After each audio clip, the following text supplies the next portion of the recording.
மிருகம் என்பது எதை குறிக்கிறது அப்படின்னு கேட்டீங்கன்னா, வேதத்தில் மிருகத்தை ரெண்டு காரியங்களுக்கு கர்த்தர் ஒப்பிடுவார். ஒன்று ராஜாக்களுக்கு ஒப்பிடுவார், இன்னொன்று ராஜ்யத்துக்கு ஒப்பிடுவார். தானியேல் புத்தகம் 7ஆம் அதிகாரத்தில் நாம் இதை வாசிக்க முடியும். 20 மற்றும் 23வது வசனங்களை நீங்கள் வாசிக்கும் போது அந்த 4 பெரிய மிருகங்களும் 4 ராஜாக்களாம் அப்படின்னு இருக்கும். 23வது வசனத்துல அவன் சொன்னது 4ஆம் மிருகம் பூமியிலே உண்டாகும் 4ஆம் ராஜ்யமாம் அப்படின்னு இருக்கும். ஒரு கவர்மெண்ட். மிருகம் என்பது வேதாகமத்திலே ஒரு கவர்மெண்டை குறிக்கிறது. 13ஆம் அதிகாரம் 1ஆம் வசனத்தில் இருக்கிற மிருகத்தை பத்தி தான் நம்ம பார்க்கிறோம். அது சமுத்திரத்திலிருந்து ஒரு மிருகம் எழும்பி வருகிறது இருக்கு. அந்த மிருகம்னா என்னன்னு தானியேல் 7:23 சொல்லுது. அது ஒரு அரசாங்கத்தை குறிக்கிறது, ராஜ்யத்தை குறிக்கிறது. ஏன் தானியேலுக்கு போறோம்னா, தானியேல் 7:3 சமுத்திரத்திலிருந்து 4 மிருகங்கள் எழும்பி வந்ததாக இருக்கிறது. சமுத்திரத்தில் ஒரு மிருகம் வருதுன்னா இந்த பூமியிலிருந்து ஒரு அரசாங்கம் வருகிறது என்று அர்த்தம், ஒரு கவர்மெண்ட் வருதுன்னு அர்த்தம். அப்போ இந்த வரப்போற கடைசி கவர்மெண்ட் அரசாங்கத்தை பத்தி தான் அங்க மிருகம் அப்படின்னு இருக்கு. இப்ப நீங்க 13ஆம் அதிகாரம் 17வது வசனத்தை வாசிங்க. இப்ப அது ஒரு வேற விளக்கமாக இருக்கும் பாருங்க, அது வாசிங்க. அந்த மிருகத்தின் முத்திரையாவது, மிருகம்னா என்ன? அரசாங்கம், கவர்மெண்ட், ராஜ்யம். அப்படின்னா அந்த வசனத்தை எப்படி படிக்கலாம்? அந்த ராஜ்யத்தின் முத்திரையாவது, அதன் நாமத்தையாவது, அந்த ராஜ்யத்துக்கு வரக்கூடிய பெயரையாவது, அதன் நாமத்தின் லக்கத்தையாவது, அந்த பெயருக்கு வரக்கூடிய ஒரு லக்கம் நம்பரையாவது தரித்துக் கொள்ளுகிறவன் தவிர, பெற்றுக் கொள்ளுகிறவன் தவிர வேறொருவனும் கொள்ளவும் வாங்கவும் விற்கவும் கூடாதபடிக்கு செய்தது. ஒரு அரசாங்கத்தினுடைய முத்திரை, ஒரு அரசாங்கத்தினுடைய பெயர், ஒரு அரசாங்கம் பெயருக்கு வரக்கூடியதான ஒரு நம்பர், இது இருந்தால்தான் எதையும் வாங்கவும் முடியும், விற்கவும் முடியும். இப்படி ஒரு நிலை கடைசி காலத்தில், அதாவது 13ஆம் அதிகாரத்தில் கடைசி காலத்தில் நடக்கிற சம்பவம் கடைசி காலத்தில் வரும் என்று வேதம் சொல்லுகிறது. நான் எப்பவுமே சொல்வேன், கடைசி காலத்தில் வரும் என்று வேதம் சொல்லும். அப்படி வந்துருச்சுன்னா அதான் கடைசி காலம் நம்ம புரிஞ்சுக்கணும். அதெல்லாம் எப்பப்ப நடக்குதோ அதான் என்ன காலம்? கடைசி காலம். இப்ப நம்ம காலத்துல இப்படி ஒரு சம்பவம் உலகம் முழுக்க நடக்குது. எல்லா நாடுகளிலும் ஒரு காரியம் நடக்குது. உங்க நாட்டிலும் இருக்கும் நம்புறேன். இது ஒரு அட்டை. இதற்கு ஒவ்வொரு நாட்டிலும் இதுக்கு ஒவ்வொரு பெயர் உண்டு. பொதுவா இதுக்கு காமனா என்ன பெயர்னு கேட்டீங்கன்னா MNIC, multi purpose national ID card என்று சொல்வார்கள். ஐசின்னு சொல்லுவாங்க. பொதுவா எல்லா ஊர்லயும் காமனா சொல்லும் போது ஐசி அப்படின்னு சொல்லுவாங்க, இல்லைன்னா பல்நோக்கு அடையாள அட்டைன்னு சொல்லுவாங்க. ஒவ்வொரு ஊர்ல அது பேர், அதுக்கு ஒரு பேர் வச்சிருப்பாங்க. பாத்தீங்கன்னா இது உலக நாடுகள் எல்லாவற்றிலும் கொடுக்கிறது. அமெரிக்கால அதுக்கு ஐசின்னு பேரு. அதுவே நீங்க கனடாக்கு போனீங்கன்னா சின் கார்டுன்னு பேரு, சோசியல் இன்சூரன்ஸ் நம்பர் அப்படின்னு சொல்லுவாங்க. ஒவ்வொரு நாட்டிலையும் மலேசியாக்கு போனா மை கார்டுன்னு பேரு, இந்தியால ஆதார்னு பேரு, அப்புறம் அதான் ஒவ்வொரு நாட்டில் ஒவ்வொரு பேர் இருக்குது. உங்க ஊர்ல என்ன பேர்னு எனக்கு தெரியாது, ரெசிடென்ஸ் கார்டு இல்லையா? இப்படி ஒரு அட்டை உலக நாடுகள் எல்லாவற்றிலும் கொடுக்கப்படுகிறது. அதுல முதலாவதாக வேதம் சொல்லுது, ஒரு அரசாங்கத்தின் முத்திரை ஒன்று இருக்கும். கண்டிப்பாக அதுல என்ன இருக்கும்? ஒரு அரசாங்கத்தின் முத்திரை, மிருகத்தின் முத்திரை இருக்கும். இரண்டாவது பெயர், அந்த அரசாங்கத்தினுடைய பெயர் இருக்கும். மூன்றாவது அதற்கு கொடுக்கப்படக்கூடியதான ஒரு நம்பர், ஒரு இலக்கம் இருக்கும். உங்க அத்தனை பேருக்கும் இது மூணோடு சேர்த்து ஒரு அட்டை கண்டிப்பாக இருக்க வாய்ப்பு இருக்கிறது. உங்க நாட்டில் தராங்க தானே? அப்படி ஒரு அட்டை உண்டு, எல்லா நாடுகளிலும் கொடுக்கப்படுகிறது. மை கார்டுன்னு சொல்லி முதலாக மலேசியாவில் தான் ஆரம்பிக்கப்பட்டது. பைலட் மெத்தட் சொல்லுவாங்க. முதலாக சோதனை முறையில் அங்கு ஆரம்பிக்கப்பட்டு இன்னைக்கு உலக நாடுகள் எல்லாவற்றிலும் கொடுக்கப்படுகிறது. ஒரு ஐசி என்று சொல்லக்கூடிய மிருகத்தின் முத்திரை, அரசாங்கத்தின் முத்திரை, நாமம், இலக்கத்தோடு கூட ஒரு அட்டை கொடுக்கப்படுகிறது. இது முதலாவதாக வெளிப்படுத்தல் 13:17 தீர்க்க தரிசனம் நிறைவேறுதல். அப்போ எந்த நாடு இதுல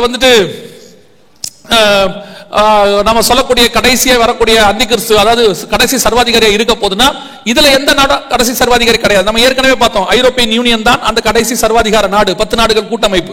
ஆனால் இவர்கள் எல்லாருமே அதுக்கு ஆயத்தப்படுகிறார்கள். அத்தனை பேரும் ஒரு ஐசியை கொடுத்து மக்களை ரெடி பண்ணிட்டு ஒரு நாள் வரும்போது உலகம் முழுக்க ஒன் வேர்ல்ட் கார்டு அப்படின்னு சொல்லுவாங்க, ஒரு அட்டை சிஸ்டம் உலகம் முழுக்க வரும். முதலாவதாக அந்த அட்டை சிஸ்டம் அந்தந்த நாட்டில் வரும், ஒன் கார்டு சிஸ்டம் வரும். அதை பத்தி உங்களுக்கு பின்னாடி சொல்றேன்.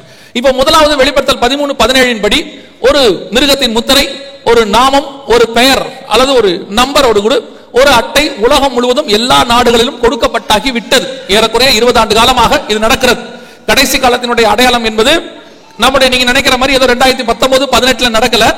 ஏறக்குறைய 20-25 ஆண்டு காலமாக, என்னை பொறுத்த வரைக்கும் 1948 எப்போ இஸ்ரவேல்ங்கிற ஒரு தேசம் உருவாகி வந்ததோ அதுதான் கடைசி காலத்தினுடைய ஆரம்பம். அப்பயே கடைசி காலம் ஆரம்பிச்சிருச்சு. ஏன்னு கேட்டீங்கன்னா மத்திய 24:32-33 இயேசு தெளிவா சொல்வார், அத்தி மரத்தினால் ஒரு ஓமையை கற்றுக்கொள்ளுங்கள், அதில் இளம் கிளை தோன்றி துளிர் விடும் பொழுது அவர் வாசல் அருகே வந்திருக்கிறார் என்று அர்த்தம். அத்திமரம் என்பது வேதத்துல இஸ்ரவேல் தேசத்தை குறிக்கும். இஸ்ரவேல் தேசம் உருவாகி அதில் ஒரு ராஜா, இளங்கிளை என்றால் ராஜா, ஒரு ராஜா வருவதை நீங்கள் பார்க்கும் பொழுது தேசத்திற்கு கடைசி காலம் வந்துருச்சுன்னு அர்த்தம். அவர் வாசல் அருகே வந்து விட்டார்னு அர்த்தம். இஸ்ரவேல் தேசம் உருவாகி கரெக்டா 70 வருஷம் முடிய போகுது. ஒரு தலைமுறையின் காலம் முடிவடைகிறது. அநேகர் என்ன நினைக்கிறாங்கன்னா, கடைசி தலைமுறையின் காலம் முடிவு வந்துருச்சு, இனி எப்ப வேணாலும் கர்த்தருடைய வருகை சம்பவிக்கும் என்பதுதான் எல்லாருடைய எதிர்பார்ப்பு.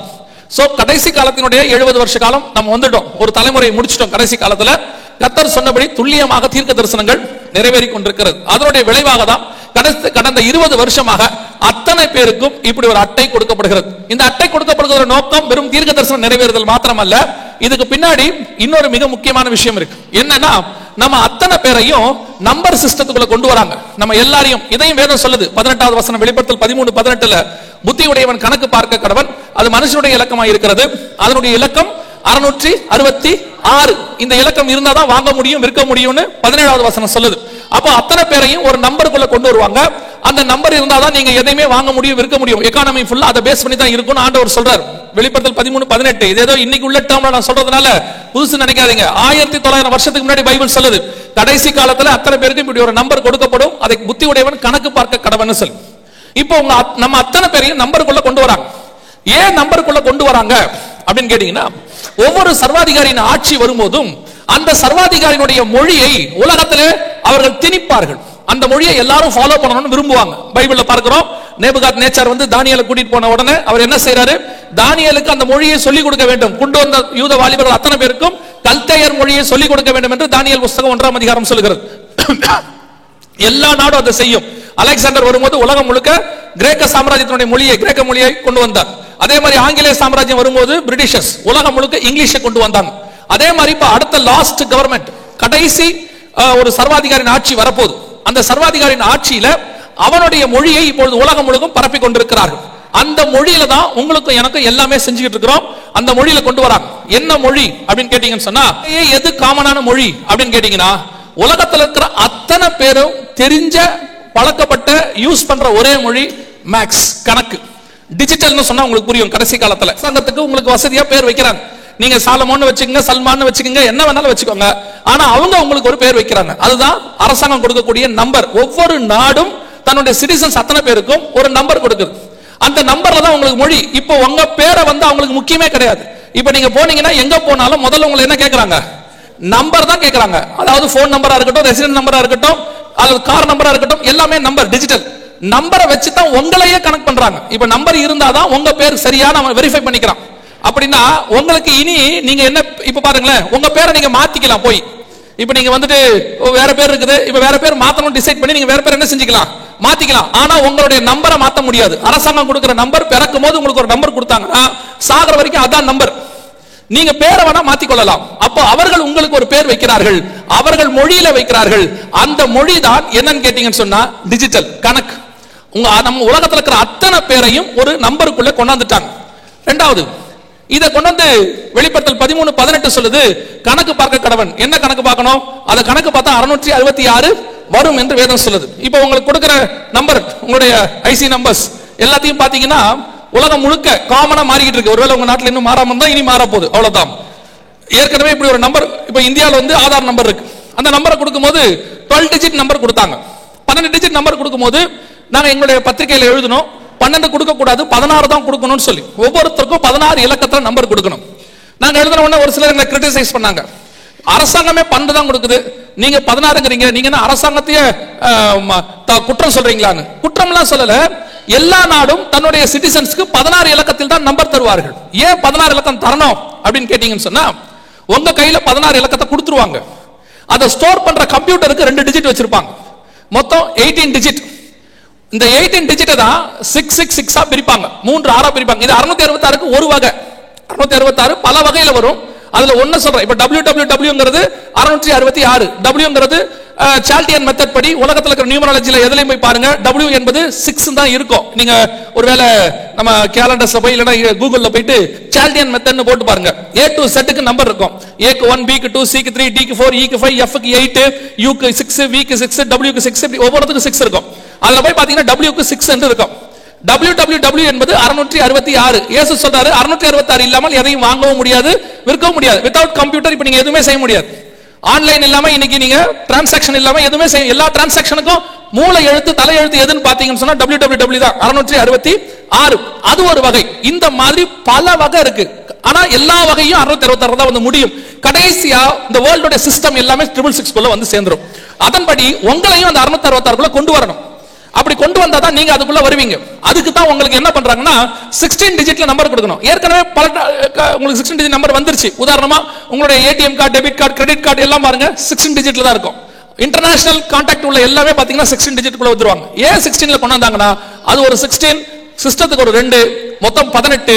இந்த 18 இலக்கத்தை தான் 3 6ஆக பிரிப்பார்கள். அதனால தான் நாங்க சொல்லிட்டு இருந்தோம் இந்தியால ஆதாரம் வந்து 16 இலக்கமா மாத்திடுவாங்கன்னு சொன்னோம். அதை எப்படி மாத்துவாங்க? 2008ல கொடுத்தாரு. எப்படி மாத்துவாங்க? இப்ப மாத்திட்டாங்க. இந்தியால 16 இலக்கமா மாத்தியாச்சு. 16 இலக்கமா ஒவ்வொரு ஆதாரம் 16 இலக்கமாக மாறிடுச்சு. எல்லா நாட்டிலும் இது நடக்கும். அத்தனை வரும்.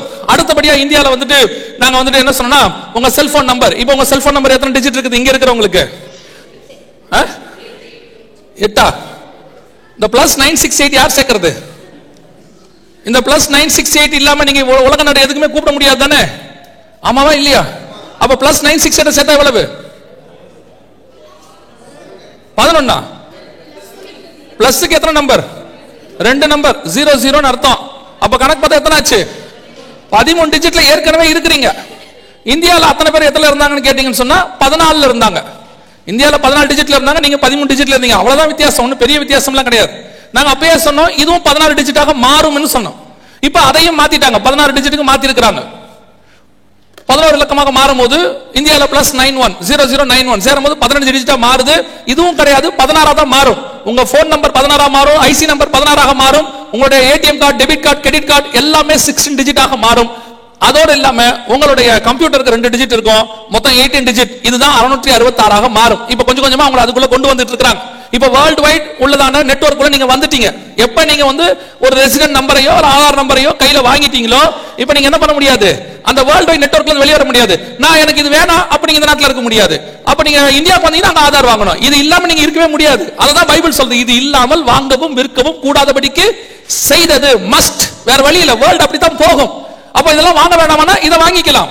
அப்ப என்ன செய்யக்கூடாதுன்னா கடைசியா உங்களுக்கு சொல்றேன் எதை செய்யக்கூடாதுன்னு. இப்ப நீங்க வந்து ரெசிடென்ட் கார்டு வாங்கி இருக்கிறீங்க, இந்தியால ஆதார் கார்டு வாங்கி இருக்கிறாங்க, கனடால சிம் கார்டு வாங்கி இருக்கிறாங்க, மலேசியால மை கார்டு வாங்கி, அத்தனை பேருக்கும் எவ்ரிபடி எல்லாருக்கும் கொடுத்தாச்சு. இதை ஸ்டோர் பண்ண சொன்ன பாருங்க. வேர்ல்ட் வைட் ஒரு டிக்டேட்டருடைய மொழி ஒன்று வரும், மேக்ஸ் வரும்னு. கம்ப்யூட்டருடைய மொழி என்ன தெரியுமா? கம்ப்யூட்டருடைய மொழிக்கு பேரு பைனரின்னு பேரு. பைனரினா 2 டிஜிட் தான் கம்ப்யூட்டருக்கு, 01 அப்படின்னு சொல்லுவாங்க. உங்களுக்கு தெரியும் தமிழ்ல வந்து 247 எழுத்து இருக்குது, இங்கிலீஷ்ல 26 இருக்கு, ஹீப்ரூல 22 இருக்கு. ஒவ்வொரு லாங்குவேஜுக்கு ஒவ்வொன்னு. அதே மாதிரி கம்ப்யூட்டர் லாங்குவேஜ் 2 தான். நீங்க ஹோல் பைபிளையுமே இந்த 26 எழுத்துல எழுதிடுறீங்க இங்கிலீஷ்ல, ஹோல் பைபிளையுமே ஹீப்ரூல 22 எழுத்துல எழுதிடுவோம். அதே மாதிரி உலகத்துல நீங்க என்ன டேட்டாஸ் கம்ப்யூட்டருக்குள்ள ஸ்டோர் பண்ணாலும், தமிழ்ல, இங்கிலீஷ்ல, ஹிந்தில, ஸ்பானிஷ்ல, பிரெஞ்சுல எதை ஸ்டோர் பண்ணாலும் கம்ப்யூட்டர் உள்வாங்கிக் கொள்ளுகிற மொழி எதுன்னு கேட்டா டிஜிட்டல், அதாவது பைனரி 2 தான். அது உள்ள அது மாத்திக்கும், எப்படி வேணா மாத்தி வச்சுக்கொள்ளும். அப்போ உங்களுக்கும் நம்பர், ஸ்டோர் பண்ற கம்ப்யூட்டரும் நம்பர், அத்தனையும் நம்பருக்குள்ள கொண்டு வந்தாச்சு. இப்ப என்ன செய்ய போறாங்க? உலகம் முழுக்க அத்தனை பேரையும் இந்த 16 இலக்கத்துக்குள்ள கொண்டு வரும்போது வேர்ல்ட் வைட் யூனிக் நம்பர், உங்க ரெசிடென்ட் நம்பர் உலகத்துல வேற யாருக்குமே இல்லாதபடிக்கு இருக்கும். அது எப்படிங்க இருக்காது? அதுக்கு தான் அந்த 16 டிஜிட். 16 டிஜிட்டை கொடுத்துட்டோம்னா 10,000 கோடி மக்கள் இந்த பூமியில இருந்தாலும் யூனிக் நம்பர் கொடுக்கலாம். இப்போ ஒரு 800 கோடி பேர் தான் இருக்கிறோம். இந்த 1000 கோடி ஆகி 2000 கோடி ஆகி 3000 கோடி ஆகி இருந்தாலும் கொடுக்கலாம். எப்படின்னு பாத்தீங்கன்னா 16 டிஜிட் சும்மா கனெக்ட் பண்ணி பாருங்களேன். 1 10 100 1000 10,000 lakhs 10 lakhs crores 10 crores இப்படி போட்டுட்டே போங்களேன். போனீங்கன்னா அது மாதிரி மில்லியன்ஸ் அண்ட் மில்லியன்ஸ்ல போகும்.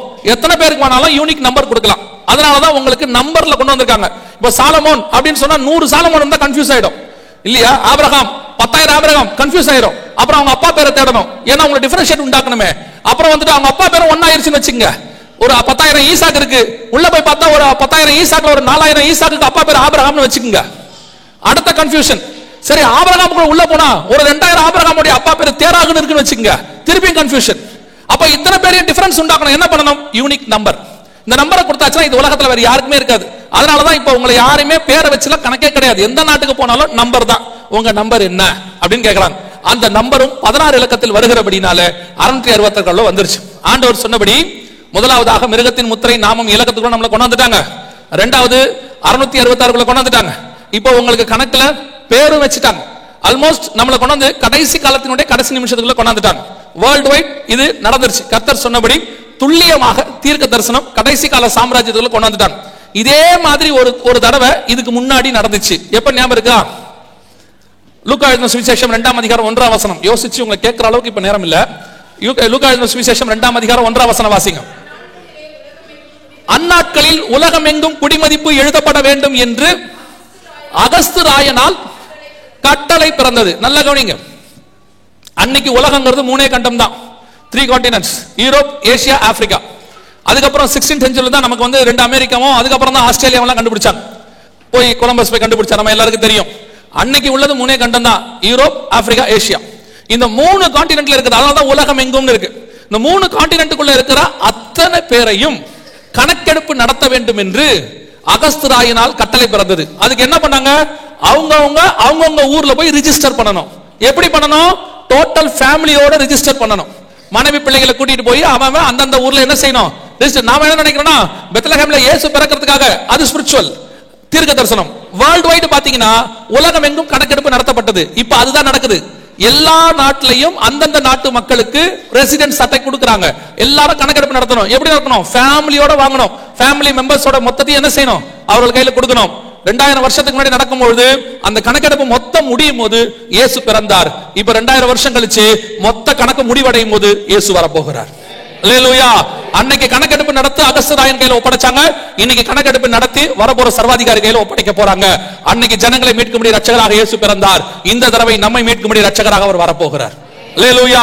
நம் காலத்துல வெளிப்படுத்தல் 13:17 மிக முக்கியமான தீர்க்க தரிசனங்கள் முதலாவதாக நிறைவேற தொடங்கிருச்சு. இப்ப பைபிள் சொல்லுது, இது இல்லாமல் வாங்கவும் விற்கவும் கூடாதபடிக்கு செய்தது. எப்படி செய்வாங்க? இது இல்லாம வாங்கவும் விற்கவும் எப்படி செய்ய போறாங்க அப்படின்னு கேட்டா, இது எப்படி, இது யார்கிட்ட இருக்குது இல்லன்னு கண்டுபிடிப்பாங்களாமா. இது இருந்தா அப்படி வணங்க சொல்லுவாங்களாமா. இது இல்லாட்டி அவங்களுக்கு எதுவும் கொடுக்கவும் மாட்டாங்களாமா. எப்படி கண்டுபிடிப்பாங்க அப்படின்னு கேட்டீங்கன்னு சொன்னா, இந்த எல்லா அட்டையிலையும் காமனா ஒரு காரியம் இருக்கு பாருங்க. அத்தனை அட்டையிலையும் பாத்தீங்கன்னா காமனா ஒண்ணு இருக்கும். ஒரு மஞ்சள் கலர்ல ஒரு சதுரம் இருக்கும் பாருங்க. இந்த மஞ்சள் கலர் சதுரம் எல்லா அட்டையிலும் இருக்கும். இப்போ சமீப காலமா உங்க எல்லாருக்கும் தெரியும், நாங்க இதை ஆரம்பிக்கும் போது இதை நாங்க எக்ஸ்பிளைன் பண்றதுக்கே 15 நிமிஷம் ஆச்சு. ஏன்னா இது என்னன்னு உங்களுக்கு சொல்லணும். இப்போ அப்படி இல்ல, இப்போ உங்களுக்கு தெரியும் இது என்னன்னு. இது என்னது? இப்பவும் தெரியாதா? என்ன சிப்பு? பொட்டேட்டோ சிப்ஸா? என்ன சிப் இது? இதோட கரெக்டான பேர் என்னன்னு கேட்டீங்கன்னா, டெக்னிக்கல் பேர் என்னன்னு கேட்டீங்கன்னா RFID ன்னு சொல்வாங்க. Radio frequency identification. ரேடியோ அலைவரிசை மூலமாய் கண்டுபிடிக்கிற கருவி அப்படின்னு அர்த்தம். இதுக்கு பேரே ரேடியோ அலைவரிசை மூலமாய் கண்டுபிடிக்கிற கருவின்னு தான் அர்த்தம். RFID. இன்னும் உங்களுக்கு ஈஸியா புரியறதுக்கு சொல்றேன். இதை வேற எங்கேயாவது பார்த்திருக்கீங்களா? ரொம்ப எதுல பார்த்திருக்கிறோம்? சிம் கார்டுல பார்த்திருக்கிறோம் இல்லையா? இது இருந்தாதான் உங்களுடைய செல்போன் என்ன செய்யும்? வேலை செய்யும். உங்க செல்போன் எவ்வளவு வேணா இருக்கட்டும், 50,000, 60,000, 1 லட்சம், இல்ல 5,000, 10,000 எது வேணா இருக்கட்டும். ஆனா சிம் கார்டு இல்லாம என்ன செய்யாது? உலகத்தோட நீங்க தொடர்பு கொள்ள முடியாது. இந்த சிம்னா என்ன? SIM என்ன? SIM அப்படின்னா சப்ஸ்கிரைபர் ஐடென்டிஃபிகேஷன் மாடுல்னு அர்த்தம். இதுதான் நம்மளை கண்டுபிடிக்கிற கருவி. எங்க இருந்தாலும் கண்டுபிடிக்கும், எப்படி இருந்தாலும் கண்டுபிடிக்கும். இதுதான் இன்னைக்கு நம்மளை வந்துட்டு கொண்டு போய் ஒரு சர்வாதிகாரி கையில ஒப்படைக்க போகுது. எப்படி கண்டுபிடிக்குது? இப்போ உங்க கையில ஒரு சிம் கார்டு இருக்கு, ஒரு செல்போன்ல இருக்கு. இது எப்படி உங்களை கொண்டு போயிட்டு, இப்போ உங்களை ஒருத்தர் இந்தியால இருந்து நீங்க கூப்பிடுறீங்க, இல்ல இந்தியால இருந்து ஒருத்தர் உங்களை கூப்பிடுறாரு. கூப்பிட்ட உடனே உங்க கையில ஒரு சின்ன இன்ஸ்ட்ருமெண்ட் மொபைல், அவங்க கையில ஒரு சின்ன இன்ஸ்ட்ருமெண்ட் மொபைல். உங்க 2 பேருக்கு நடுவில் எந்த விதமான ஒயர் கனெக்ஷனோ தந்தி முறையோ எதுவுமே கிடையாது. எல்லாமே ஒரு சின்ன இன்ஸ்ட்ருமெண்ட். எப்படி நீங்க கூப்பிட்டோம் நாங்க கிடைக்குது அப்படின்னு கேட்டா, எல்லா நாடுகளும் ஒரு சேட்டிலைட் என்று சொல்லக்கூடிய செயற்கைக்கோளை விட்டு வச்சிருக்காங்க. அவங்க வசதிக்கு ஏற்ப விட்டு வச்சிருக்காங்க. இந்தியா மாத்திரமே 39 சேட்டலைட்டுக்கு மேல விட்டு வச்சிருக்குது. உலக நாடுகள் எல்லாம் சேர்ந்து 3000 இருந்து 4000 சேட்டலைட் விட விட்டுருக்காங்க. இந்த சேட்டலைட் எல்லாம் என்ன செய்யுதுன்னா மேல சுத்திட்டு இருக்கு. இப்போ நீங்க இங்க இருந்து கூப்பிடுறீங்க, ஒமான்ல இருந்து கூப்பிடுறீங்க. கூப்பிட்ட உடனே ஒமானுக்கு மேல இருக்கிற ஒரு சேட்டலைட் இருக்கும். ஒருவேளை அவங்க வச்சிருப்பாங்க, இல்ல வேற யாராவது வாடகைக்கு வச்சிருப்பாங்க. ரெண்டுல ஏதாவது ஒண்ணு, ஒரு சேட்டலைட் கண்டிப்பாக இருக்கும். ஏன்னா செல்போன் இருக்குது, கண்டிப்பா சேட்டலைட் இருக்கு. இப்போ நீங்க கூப்பிட்ட உடனே அந்த சேட்டலைட் என்ன செய்யும்? அது எங்க இருக்குன்னா 36,000 கிலோமீட்டருக்கு அந்த பக்கத்துல இருக்கு. 36,000 கிலோமீட்டருக்கு அந்த பக்கத்துல இருந்து ரிசீவ் பண்ணுது. எதை ரிசீவ் பண்ணுது? நீங்க போடுற நம்பரை ரிசீவ் பண்ணுது. அந்த சேட்டலைட் பாக்குது ++91. இதான் அந்த சேட்டலைட். இப்படி ஒரு சேட்டலைட் இருக்கும். இதான் அந்த சேட்டலைட். இந்த சேட்டலைட் வந்து வானத்துல சுத்திட்டு இருக்குது. இந்த மாதிரி பூமிக்கு மேல இப்படி சுத்திட்டு இருக்கும். இந்த மாதிரி 3000 சேட்டலைட் இருக்கு. இப்போ அது என்ன செய்யுது? நம்பர் ரிசீவ் பண்ணுது. +91 0091 பார்த்தோன்னே இது இந்தியா நம்பர் அப்படின்னு இந்தியாவுக்கு மேல இருக்கிற சேட்டலைட்டுக்கு திருப்பி விடும். இப்போ இந்தியாவுக்கு மேல இருக்கிற சேட்டலைட் ரிசீவ் பண்ணும். ரிசீவ் பண்ணி பார்ப்போம். அடுத்த 5 நம்பர் பார்ப்போம். 98405 98450. இது வந்து தமிழ்நாட்டுல, இது கேரளாவில், இது ஆந்திராவில் அப்படின்னு சொல்லி திருப்பி ஒரு 36,000 கிலோமீட்டர் கீழே வரும். அது ஏர்டெல்லோ BSNL எங்க வருமோ அங்க வரும். அங்க போவோம். அங்க இருந்து யார் போன் வச்சிருக்காரோ அவருக்கு போகும். அவர் ஒரு 100 கிலோமீட்டர் வேகத்துல கார்ல போயிட்டு இருக்காருன்னு வச்சுக்கோங்க, அவர் பாக்கெட்ல இருக்கிற செல்போனுக்கு அடிக்கும். என்ன சொல்லும்? உங்களை ஒருத்தர் ஓமான்ல இருந்து கூப்பிடுறாரு அப்படின்னு சொல்லும். அப்போ ஒரு 36,000 கிலோமீட்டர் மேல போய் திருப்பி இந்தியாவுக்கு நேரா வந்து திருப்பி ஒரு 36,000 கிலோமீட்டர் கீழே வந்து திருப்பி உங்க செல்போனுக்கு வந்து அடிக்குது. இவ்வளவு எவ்வளவு நேரத்தில் நடக்குது? எவ்வளவு நேரம் நடக்குது? சில செகண்ட்ஸ், ஒரு 3 செகண்ட் 4 செகண்ட், மிஞ்சி போச்சுன்னா 10 செகண்டுக்குள்ள. இப்ப அந்த 10 செகண்ட்ல ஆகிறதே கிடையாது. முந்தி நம்ம எடுக்கும் போதெல்லாம் ரொம்ப கம்மியான MBPS ஸ்பீடு இருந்துச்சு. அதுக்கப்புறம் 7.1 வந்துச்சு. இப்ப 200 MBPS ஸ்பீடு இருக்கு. அப்புறம் பிரதர் சொன்னாங்க மஸ்கட்ல எவ்வளவு வந்திருக்குதா? 1000 MBPS ஸ்பீடு வந்திருக்குதாமா, fraction of the second, அரை செகண்டுக்குள்ள. இப்ப நீங்க என்ன சொல்றீங்க? போட்ட உடனே கிடைக்குது இல்ல, பயங்கர ஸ்பீட் கனெக்ஷன், போட்ட உடனே கிடைக்குது, நல்ல ஸ்பீடா இருக்கு. அதோட அர்த்தம் உங்களுக்கு தெரியல. உலகத்தில் உள்ளதான 800 கோடி மக்கள்ல, இந்தியாவில் இருக்கக்கூடிய 130 கோடி மக்கள்ல உங்களை அரை செகண்டுக்குள் கண்டுபிடிச்சிருக்குதுன்னு அர்த்தம். அரை செகண்டுக்குள்ள உங்களை கண்டுபிடிக்குது. நீங்க அது கண்களுக்கு மறைவா எங்கேயுமே போக முடியாதுன்னு அர்த்தம். பாருங்க, சில நேரத்தில் இப்ப நீங்க இங்க இருந்து வந்து இந்தியால இருந்து இங்க இறங்குவீங்க, இல்லனா இங்க இருந்து போய் இந்தியால இறங்குவீங்க. இறங்கின உடனே உங்களுக்கு ஒரு SMS வருதா? Welcome to India. இப்போ நீங்க ஃபர்ஸ்ட் ஓமானுக்கு வாங்கல, முதல்ல வந்து இங்க இறங்குங்களேன், உங்களுக்கு ஓமானுக்கு சம்பந்தமே இருக்காது. அப்பதான் நீங்க ஃபர்ஸ்ட் வந்து இறங்கி இருப்பீங்க. இறங்கின உடனே உங்க இந்தியா சிம்முக்கு ஒரு SMS வரும், வெல்கம் டு ஓமான். அப்படின்னா என்ன அர்த்தம்? நீ வரது வா, எனக்கு தெரியுது, நீ வந்து நான் பார்த்துட்டேன்னு அர்த்தம். அப்படி சொன்னா நம்ம வரமாட்டோம் இல்ல, இல்லையா? நீ வா, உன்னை நான் பாத்துக்கிறேன்னு வரமாட்டோம். வெல்கம் டு ஓமன், நீ வந்தது எனக்கு தெரிஞ்சிருச்சு, நீ வா, நான் உன்னை பாத்துக்கிறேன், அதான் அர்த்தம். எந்த நாட்டுக்கு போனாலும் உங்ககிட்ட சிம் கார்டுன்னு ஒன்னு இருந்தா போதும். நீங்க வந்து தமிழ்நாட்டில் வாங்கின சிம் கார்டா இருக்கட்டுமே, ஒவ்வொரு ஸ்டேட்டுக்குள்ள போங்களேன், ஆந்திராக்குள்ள கேரளாக்குள்ள எங்க வேணா போங்களேன், ஒவ்வொரு ஸ்டேட்டுக்குள்ள நுழையும் போது உங்களுக்கு ஒரு SMS வரும், welcome to Andhra, welcome to Kerala, welcome to Karnataka. அப்படின்னா என்ன அர்த்தம்?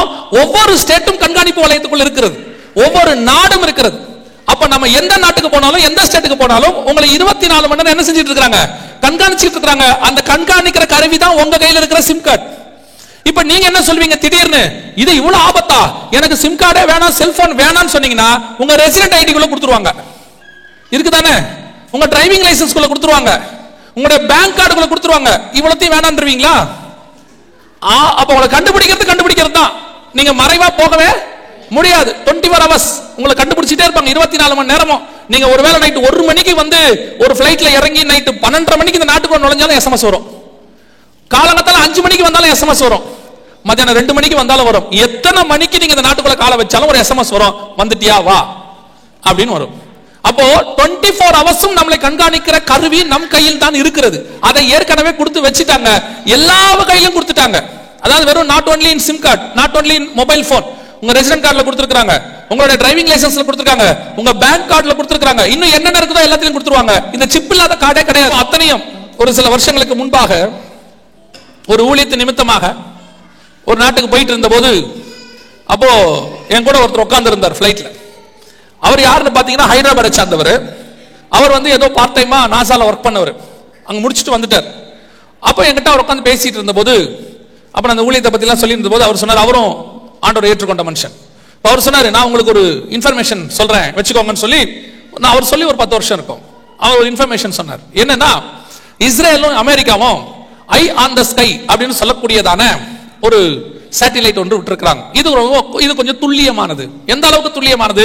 ரோட்ல ஒருத்தர் நடந்து போயிட்டு இருக்காங்கன்னா அவங்க கையில இருக்கிற வாட்ச், அவங்க கையில இருக்கிற சாப்பாடு வரைக்கும் நீங்க என்ன செய்ய முடியும்? அவங்கள வாட்ச் பண்ண முடியும்.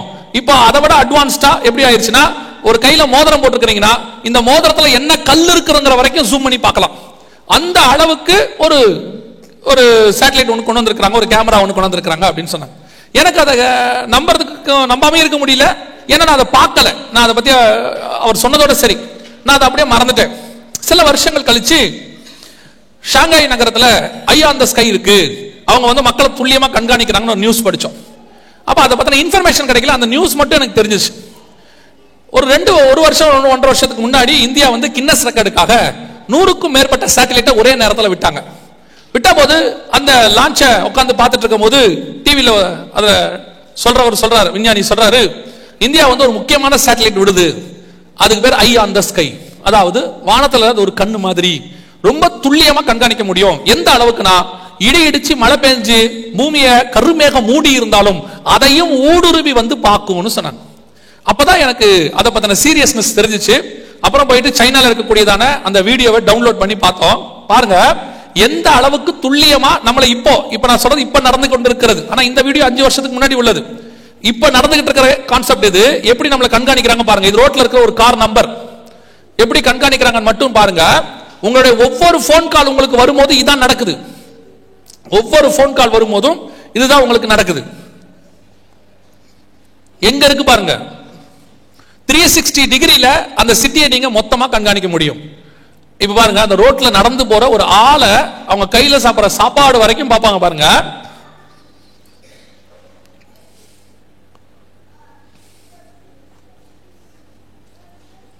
இது 5 இயர்ஸ்க்கு முன்னாடி உள்ளது. அதுலயே உங்களுக்கு துல்லியமா அவங்க என்ன சாப்பிடுறாங்க வரைக்கும் தெரியும். இப்போ அவங்க கையில இருக்கிற வாட்ச் மோதிரம் வரைக்கும் பார்க்க முடியும். இதுதான் இப்ப இருக்கிற டெக்னாலஜி. 24 ஹவர்ஸ் உங்களை இந்த மாதிரி கண்காணிக்கலாம் பாருங்க. 360 டிகிரி முழுவதுமாக கண்காணிக்க முடியும். அந்த போட்டோடைய நம்பரை எப்படி பார்க்கறாங்க பாருங்க.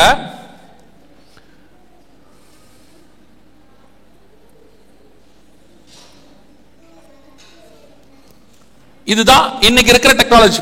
இப்ப இதை விட அட்வான்ஸ்ட். எந்த அளவுக்கு, ஒருவேளை அந்த சிட்டியை பயங்கரமான கருமேகம் மூடி பயங்கரமா மழை பெஞ்சிட்டு இருந்தாலும் இதே அளவு என்ன செய்ய முடியும், கண்காணிக்க முடியும். ஐ ஆன் த ஸ்கை. உங்களையும் என்னையும் 24 மணி நேரமும் கண்காணிக்கிற டெக்னாலஜி இப்பவே ரெடி. எல்லா நாடும் ஷாங்காய் அதுல நம்பர் 1ல இருக்கு.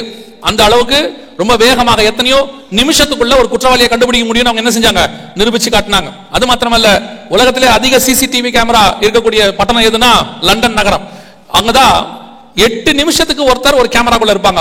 அதாவது 8 செகண்டுக்குள்ள ஒருத்தர். நீங்க வீட்டை விட்டு வெளியே வந்துட்டீங்கன்னா ஏதாவது ஒரு கேமரால இருந்துகிட்டே இருப்பீங்க. அந்த அளவுக்கு சிசிடிவி, அதாவது க்ளோஸ் சர்க்யூட் டிவி இருக்கு. அதே அளவு அமெரிக்கால பார்க்கும்போது 12 செகண்ட்ஸ். இப்போ இது எல்லாத்தையும் பீட் பண்றது யாருன்னு கேட்டீங்கன்னா, டான் பத்திரிகை எழுதியிருக்க அமெரிக்க டான் பத்திரிகையில வந்த செய்தி போன மாசம் வந்தது. உலகத்திலேயே அதிகமா மக்களை கண்காணிக்கிறதுக்காக செலவு செய்து துல்லியமா கண்காணிக்கிற ஒரு மிகப்பெரிய டெக்னாலஜி பேஸை இந்தியா உண்டாக்கி இருக்கிறது. அதாவது 29 ஸ்டேட்ல இருக்கிற அத்தனை பேரையும் கண்காணிக்கிறதுக்கு உருவாக்கி இருக்கிறாங்கன்னு சொல்றாங்க. சோ நான் எப்பவும் சொல்லுவேன், ஆண்டவர் ஒன்னு செஞ்சார்னா அதுக்கு ஆல்டர்னேட்டா பிசாசு ஒன்னு செய்யும். வேதம் சொல்லுது, பூமி எங்கும் உலாவுகிற கர்த்தருடைய கண்கள் அது நோக்கமா இருக்கிறதா, நம்ம மேல ஒரு கண்ணோக்கமா இருக்கிறார். பூமியின் ராஜாக்கள் ஆலோசனை பண்ணா அவர் உற்று கவனிப்பார். அதுக்கு ஆல்டர்னேட் தான் இப்ப உருவாக்கி இருக்கிறான். அத்தனை பேரையும் கண்காணிக்கக்கூடிய பூமி எங்கும் ஐ ஆன் த ஸ்கை. உலகம் முழுக்க அவன் கண்ணை கொண்டு வச்சிருக்கிறான். அத்தனை பேரையும் கண்காணிக்கணும், அத்தனை பேர் பேசுறதையும் கேட்கணும், அத்தனை பேர் என்ன ஒரு ரகசியம் பேசக்கூடாது, அதைத்தான் இப்பொழுது உருவாக்கி வச்சிருக்கிறாங்க. அதுதான் உங்களை கண்காணிக்கிறாங்க. 24 மணி நேரமும் கண்காணிக்கிற கருவி உங்க கையில் கொடுக்கப்பட்டாக்கி விட்டது. அதுதான் இப்ப நடந்துட்டு இருக்குது. அதுதான் பிக் பாஸ்லயும் காட்டுறான். உங்களை 24 ஹவர்ஸ் கண்காணிப்போம். சிசிடிவி கேமரா உங்களை பார்த்துக்கிட்டே இருக்குது. 20 கேமரா 30 கேமரா பாக்குது. இப்ப உலகம் ஃபுல்லா 4000 சேட்டலைட் உங்களை பாக்குது. இன்னும் 4000 சேட்டலைட் விட போறாங்க. இப்ப அதனுடைய ஃபர்ஸ்ட் ப்ராஜெக்டா 70 சேட்டலைட் எலான் மாஸ்க் விட்டு இருக்கிறார். இன்னும் விட போறாங்க. சோ இந்த டோட்டல் பூமியும் நீங்கள் ஒரு அசைவா செஞ்சா கூட உங்களை கண்காணிக்கிறதுக்கு ரெடியா இருக்கு. அவர்கள் கண்களுக்கு நீங்கள் மறைவாக இருக்க வேண்டுமானால், அவர்கள் கைகளிலிருந்து நீங்க தப்பிக்க வேண்டுமானால், அதற்கு இருக்கிற ஒரே ஒரு வழி ஆண்டவராக இயேசு கிறிஸ்துவின் வருகை மட்டுமே. அல்லேலூயா. No other way. நீங்க இதுல எல்லாம் தப்பிச்சிரலாம், அங்க போயிரலாம், இங்க போயிரலாம். ஒரு கூட்டம் சொல்லி தெரியுது, ரொம்ப கேர்ஃபுல்லா இருந்து கொள்ளுங்க, கவலைப்படாதீங்க, வருகையில போறவங்களா போட்டோம், நாம ரத்த சாட்சிகளாக மரிப்போம். வாருங்க, நாங்கள் உங்களுக்கு இப்பவே ரத்த சாட்சியா மரிக்கிறதுக்கு பிராக்டிஸ் கொடுக்கறேங்கறான். போறது தான் போங்க. அழகா போட்டு ஃபர்ஸ்ட் கிளாஸ்ல ஃளைட் போட்ல டிக்கெட் போட்டு கொடுத்தா ஏறி வரத விட்டுட்டு எதுக்கு கள்ளத்தோணி ஏறி மஸ்கட்ல இருந்து அங்க வருவானே? நான் சொல்றது புரியுதா? அழகா ஆண்டவர் வருகையில மனவாட்டியை கூட்டிட்டு மேல போறேங்கிறாரு. உன்னதப்பட்ட 5ஆம் அதிகாரத்துல வாசிக்கிறோம். கதவை தட்டி மனவாட்டியை கூப்பிடுறாரு. திறந்தா அழகா கூட்டிட்டு போயிருக்க போறாரு. திறக்காதனுடைய விளைவு, அவ திருப்பி நேசரை தேடி வரும்பொழுது அவள் வஸ்திரத்தை கலைந்து காவலர்கள் பிடித்து அடித்து உதைத்தார்கள். நீ கர்த்தர் கூப்பிடும் போதே வருகையில போயிட்டா உனக்கு நல்லது, இல்லாவிட்டால் உனக்கு ஒரு உபத்திரவ காலம் ஒன்று வரப்போகிறது. உபத்திரவ காலத்துல மனவாட்டி போக கூடாது என்று கர்த்தர் விரும்புகிறார். அதுக்கு தான் உங்களுக்கு இந்த செய்தி எல்லாம் கொடுத்துக்கிட்டே இருக்கிறோம்.